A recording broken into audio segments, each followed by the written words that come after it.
అందరికీ నమస్కారం. ఒక రిపోర్టర్ ఒక జనసమూహంలో ఉన్నటువంటి వ్యక్తిని ఒక ప్రశ్న అడిగాడు. ఈ పాలస్తీనా, ఇజ్రాయెల్ వివాదానికి సంబంధించిన ఘర్షణ అక్కడ జరుగుతూ ఉంటే అడిగాడనమాట. "మీ సపోర్ట్ ఎవరికి" అని.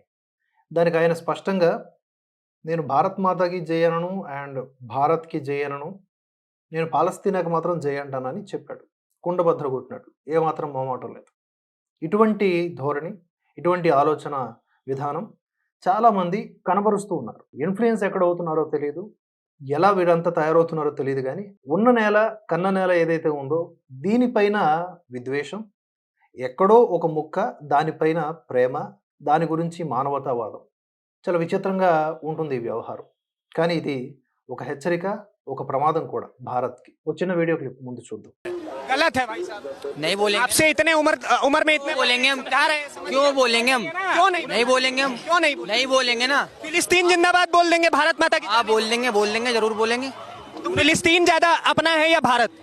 फलस्तीन पहले हमारा है भाई पहले। फिलिस्तीन हाँ हाँ हाँ। भारत अपना नहीं है। क्यों नहीं है बस। देख लिए क्यों भाई? नहीं है ना। एक हमारी सेकंड, मर्जी हमारी मर्जी। फिलिस्तीन क्यों नहीं चले जाए? है क्यों? यहाँ पे क्या?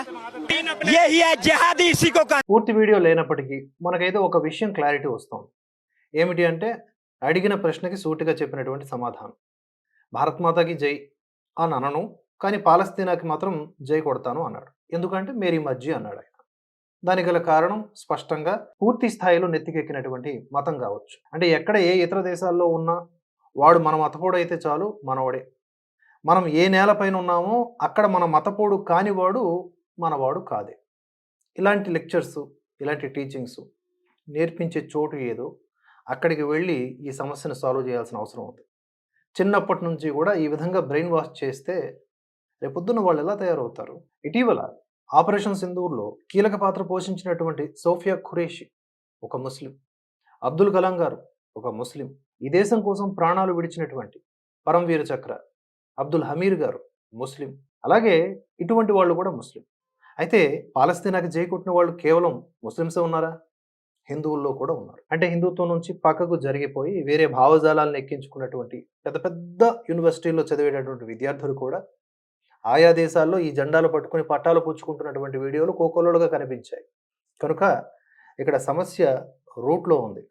ఎవడెక్కిస్తున్నాడు అనే దాని మీదే ఆధారపడి ఉంది. విద్యాలయాలు కావచ్చు, మదర్సాలు కావచ్చు, ఆయా చోట్ల ఈ దేశం పట్ల, ఇక్కడ ఉన్నటువంటి జనం పట్ల ప్రేమ కాకుండా ద్వేషాన్ని నింపుతున్న వారిని గనక నియంత్రిస్తే ఇవన్నీ సాల్వ్ అవుతాయి. లేదంటే ఇప్పుడు ఇతన్ని పట్టుకొని మనం గట్టిగా మాట్లాడే ప్రయోజనం లేదు.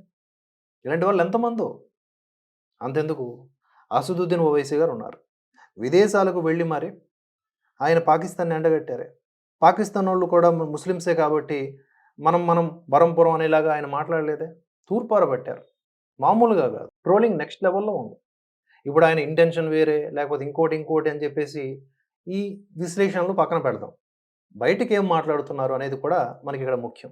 అలా ఎంతోమంది ముస్లిమ్స్ ఈ దేశం కోసం బాధ్యతాయుతంగా మెలుగుతున్న వాళ్ళే ఉన్నారు. కానీ ఇలాంటి వాళ్ళు కూడా ఉన్నారు. మళ్ళీ నేను చెప్పినట్లుగా ఐడియాలజీస్ ఉంటాయి కదా ఈ దేశానికి వ్యతిరేకమైనవి. వాటికి అడిక్ట్ అయిన, వాటికి ఇన్‌ఫ్లుయెన్స్ అయినటువంటి మైండ్ సెట్స్ కూడా ఇలాగే ఉంటాయి. భారత్ ఇజ్రాయెల్‌కి మద్దతు ఇస్తున్నప్పుడు మనం కూడా ఇజ్రాయెల్‌కి సపోర్ట్ చేయాలి. కానీ అలా చేయట్లేదు. ఇక్కడున్న విపక్షాలు కూడా అదే రీతిన వ్యవహరిస్తూ ఉంటాయి. చుట్టుపక్కల ఎన్నో ఇస్లామిక్ దేశాలు, మధ్యలో ఇజ్రాయెల్ ఒక యోధు దేశం. అది లేకుండా చేయాలని చెప్పేసి ఎన్నో ఏళ్లుగా కృషి చేస్తూనే ఉన్నాయి, కుట్రలు పన్నుతూనే ఉన్నాయి. హమాస్ ఉగ్రవాద దాడులు ఏవైతే ఉన్నాయో వాటి గురించి ఎవరు మాట్లాడరు. ఇప్పటికీ ఇజ్రాయెల్ చేస్తున్నటువంటి కౌంటర్ యాక్షన్స్ మీదే మాట్లాడుతూ ఉంటారు. ఇజ్రాయెల్ ఎందుకు ఆపాలి? ఇజ్రాయెల్‌కి హమాస్ ఎందుకు బందీల్ని ఇప్పటికీ అప్పగించట్లేదు? ఎందుకు ఇలాంటి విషయాల్లో తాత్సారం?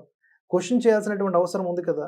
కానీ అవన్నీ పట్టించుకోరు. కొన్ని సెలెక్టివ్ లైన్స్ ఏవైతే ఉంటాయో మన ఐడియాలజీని స్ప్రెడ్ చేసుకోవడానికి ఉపయోగపడేవి అవి మాత్రమే ఉదాహరణలుగా చూపిస్తారు. గ్రౌండ్ లెవెల్ రియాలిటీ ఎప్పటికీ చూపించరు. ఈ సోకాల్డ్ లిబరాన్స్, సోకాల్డ్ ఇండిపెండెంట్ జర్నలిస్టులు చేసే పని ఇదే. అందుకనే భారతదేశ వ్యతిరేకులు, గంజాయి సేవకులు ఈ దేశానికి, ధర్మానికి, దేహానికి ప్రమాదకరమని నేను చెప్పేది. ఇక్కడుండి పాకిస్తాన్‌ని ప్రేమించటం, ఇక్కడుండి బంగ్లాదేశ్‌ని ప్రేమించటం, ఇక్కడుండి పాలస్తీనాని, ఇరాన్‌ని ప్రేమించటం ఇవన్నీ కూడా విచిత్రమైనటువంటి పోకడలు. అలాగే ఇక్కడుండి భారత్ కంటే ఎక్కువగా ఇజ్రాయెల్‌ని ప్రేమించే వాళ్ళు కూడా ఉన్నారు. ఇవన్నీ కూడా మతం మత్తులో జోగుతున్న వాళ్ళ యొక్క ప్రాబ్లమ్. ఇక్కడున్న హిందువులు ఒకవేళ భారత్ కంటే నేపాల్ గొప్ప అన్నారనుకోండి, అది కూడా తప్పే. కానీ అలా అనేవాళ్ళు ఎవరు నాకు కనబడలేదు. ఈ దేశం పట్ల కనీసం బాధ్యత కలిగి ఉండేలాగా, ప్రేమ కలిగి ఉండేలాగా వ్యవహరించేలాగా నేర్పితే బుద్ధులు, అది కూడా ప్రారంభం నుంచి బాగుంటుంది. 10 కాలాల పాటు చల్లగా ఉంటాం. లేదంటే తప్పకుండా అంతర్యుద్ధంతో సర్వనాశనం అవుతాం. అప్డేట్స్ కొనసాగుతూనే ఉంటాయి. ఈ వీడియోపై మీ అభిప్రాయాలని కామెంట్స్ రూపంలో తెలియజేయండి. జై హింద్, జై భారత్.